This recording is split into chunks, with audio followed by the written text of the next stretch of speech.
Praise the lord. 35వ కీర్తన 27వ వచనం. తన సేవకుని క్షేమంను చూచి ఆనందించు యెహోవా ఘనపరచబడును గాక.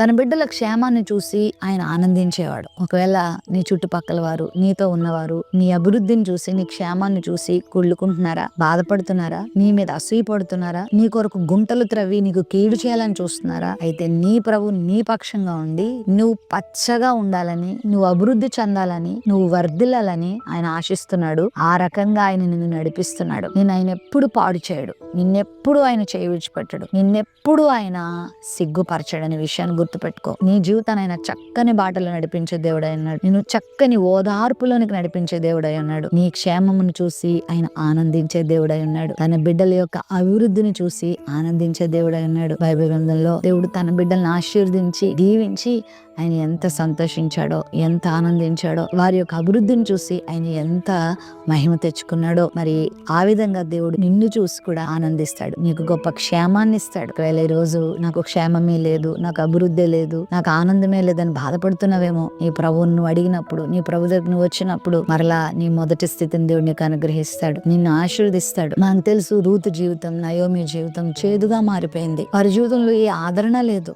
ఏ విధమైనటువంటి ఆనందం లేదు. కానీ దేవుడు వారిని ఆశీర్వదించాడు. దేవుడు వారిని చిగురింప చేసిన తర్వాత వారి జీవితాలు ఎంత ఉన్నత స్థితికి వెళ్ళినాయో దేవుడు వాళ్ళని చూసి సంతోషించాడు, ఆనందించాడు. ఈ రోజు నీ క్షేమాన్ని చూసి ప్రభు ఆనందించబోతున్నాడు, నిన్ను కూడా సంతోషపరచబోతున్నాడు. ప్రేమ నమ్మకం కలిగిన మా తండ్రి, నీ బిడ్డల క్షేమాన్ని కోరుకునేవాడు, నీ బిడ్డల యొక్క అభివృద్ధిని కోరుకునేవాడు, నీ బిడ్డలను సమృద్ధి పదంలో నడిపించి నీ ఆశీర్వాదాన్ని పొందే కృప దయచేయమని యేసు నామములో ప్రార్థిస్తున్నాం తండ్రి. ఆమేన్.